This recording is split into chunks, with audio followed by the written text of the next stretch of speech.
khabar rakyat Malaysia, orang muda? Semoga Allah sentiasa merahmati. Saya menggunakan gadget kecil ini kerana saya bukan kerajaan. Inilah yang boleh membantu saya. Kerajaan macam-macam, dia ada kenderaan banyak, jentera banyak, helikopter ada. Saya inilah benda kecil yang berharga beringgit-ringgit, tapi insya-Allah rakyat sentiasa menghormati. Yang berhormat, ni intro Yang Hormat, saya ucap terima kasih kepada Yang Berhormat terus berada di sini. Menteri Pertahanan dulu muka sirih ni senyum sikit. Yang Hormat, saya ucap tahniah sebab kerajaan kena bawa perubahan. Madani lah kan.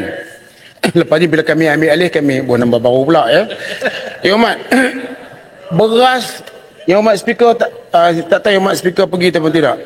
Tapi beras yang paling tidak ada masalah di dunia Malaysia pada masa kini, tapi hari ini dah tak ada kot, ialah di Pelangai.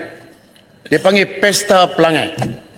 Beras 5 kilo ada, beras 10 kilo ada, dijual dengan harga subsidi, dan 2 hari terakhir dibagi percuma. Jadi Alhamdulillah, sewa 6 rumah, 6 rumah, tiap-tiap rumah dapat 2 kampik. Alhamdulillah Yang Mak, tak apa, dah bagi, tidak ada masalah. Dan saya bukan jenis orang yang nak pergi report dan sebagainya. Saya serah kepada Allah SWT terhadap apa yang telah dibuat. Saya minta supaya Pesta Pelangai Yang Muhammad dibuat di kawasan Federal yang lain. Kenapa di Pelangai? Wahai orang-orang Federal, tidak, saya orang tak cakap pasal Pelangai. Saya bercakap pasal Pelangai. Pelangai dan Arau berpisah tiada. Sebab saya duduk, tuan-tuan mungkin sehari dua, saya duduk 2 minggu tak bergerak pada sana. Jadi saya tahu hati budi orang Pelangai. Dan saya ucap tahniahlah sebab BN menang. Saya juga ucap tahniah kepada PN yang dapat tambahan 1,000 undi, dan takziahlah sebab BN dapat kurang 2,000. Jadi itu kedudukannya. Saya minta supaya pesta yang dibuat di Pelangai Yang Muhammad cuba buat di seluruh negara. Pasti sudah tidak ada masalah beras. Dan orang ni bukan melawak Yang Muhammad, ni serius. Dan pemborong ke siapa, saya tak bakal berani naik harga. Mereka naik harga sebab kita buat terpencil. Tapi kalau seluruh negara dilambakkan beras, tidak mungkin mereka boleh menaikkan harga beras. Jadi saya cadang supaya Pesta Pelangai dipanjangkan di seluruh negara. Ya Yang Muhammad. Speaker bagi tambah lagi dah. Saya sebanyak poin. Floor Yang Berhormat Arau, masa. Okey, terima kasih pada Arau. Ni setuju atau tidak Arau untuk menghadapi kemelut berkenaan dengan beras yang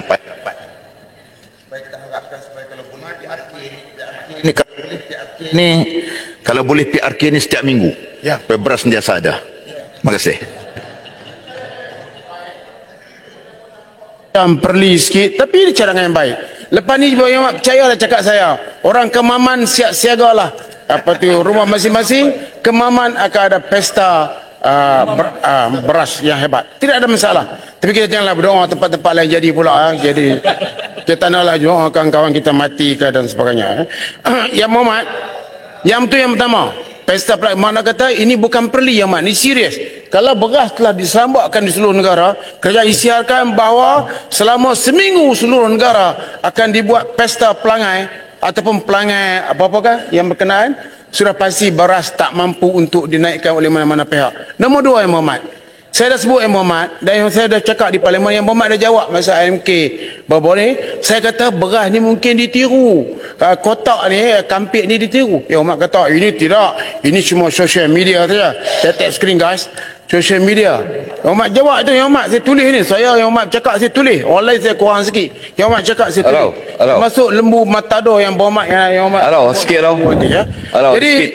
jadi tampil. Seminit Tadi cakap pasal beras percuma tu kena bayar ke Alau? Kamu kata apa tu? Bagilah ni selendang selai. Tak apalah Yang Muhammad, dia kawan saya. Ya, tidak lari gunung dikejar, lama-lama dapat bersama. Okey, mari kita tengok ni balik. Itu timbalan Presiden sedang mendengar dengan teliti. Dia pun salah seorang yang akan terlibat nanti. Mari tajuk ni balik tajuk ni balik. Bahawa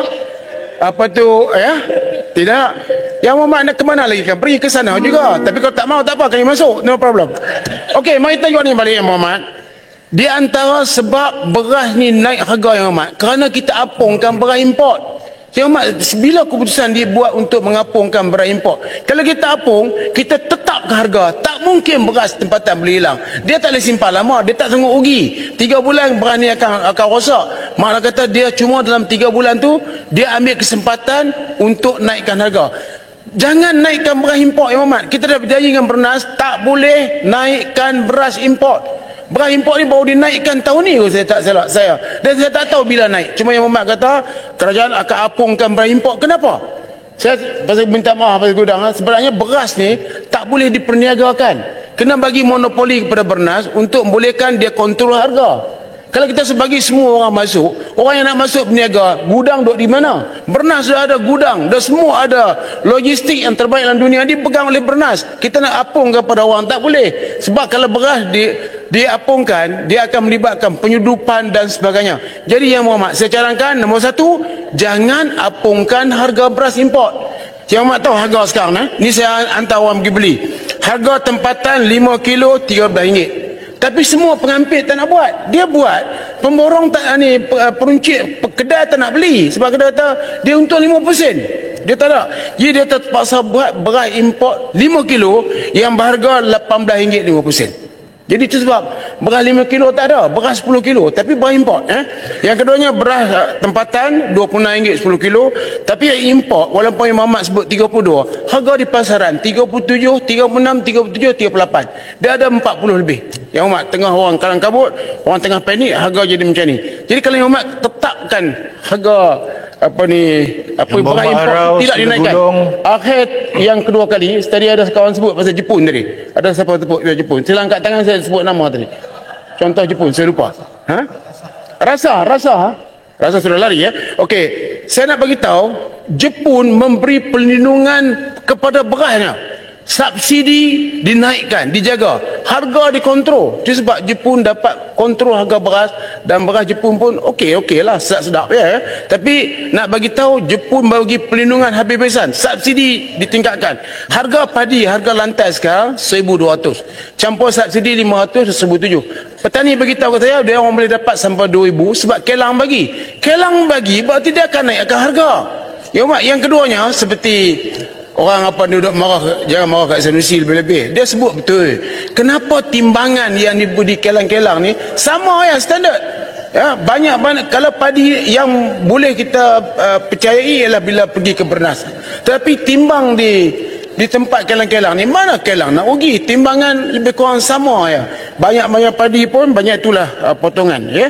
Jadi Yang Muhammad, kita carankan supaya beras import tidak dinaikkan dan kita nak pastikan supaya kena ada, walaupun dijual di gudang, beras 5 kilo ni mesti dibuat, beras 10 kilo ni mesti dibuat. Siapa nak kontrol? Jadi saya minta Yang Muhammad kontrol, Muhammad buat penguasaan supaya pengampit ni, supaya ataupun Bernas keluarkan beras 5 kilo. Dan saya nak beritahu Yang Muhammad, keuntungan kita ni adalah bagus. Satu, sebab beras ni hanya bertahan 3 bulan. Orang nak sorok macam mana pun tak boleh. Dan akhir sekali speaker, sebagai penggolongan, sebab speaker pagi ini jangka panjang Yang Muhammad, jangka panjang. Jangka pendek kita dah ceritakan supaya harga lantai dinaikkan kepada 1,500, subsidi 500, 2,000, Kelang bagi 200, dia dapat 2,200. Saya minta supaya ini jangka panjang Yang Muhammad. Apabila manusia berumur 60 tahun, 70 tahun, dia dah tak boleh beranak lah lebih kurang yang tu. Ada lah seorang dua, tapi pada keseluruhannya begitu. Jadi tanah kita ni sudah 60 tahun digodam habis-habisan dengan baja dan sebagainya. Dan bila kita masuk ke Pendang, tanah kita dah masuk dekat paha. Dulu dekat lutut saja. Ini menunjukkan bahawa tanah ini telah digunakan dengan teruknya sampai sekarang nak buat 5 kali 2 tahun. Jadi saya cadangkan supaya tanah ini diberi kerehatan. Ini jangka panjang. Kerehatan 30 saat terakhir. Yes, yang terakhir confirm. Bagi kerehatan Yang Muhammad selama 2 tahun untuk membolehkan tanah ini dipulihkan semula. Dan ini telah pernah buat di negara-negara lain. Bila tanah ini dah kuat dan utuh, sudah pasti kita akan tanam padi, hasilnya memuaskan. Saya menyokong usul ni, tetapi Yang Muhammad tengok balik supaya kawalan ini jangan diserah pada orang lain. Subsidi tak perlu orang lain bagi subsidi, kerajaan bagi.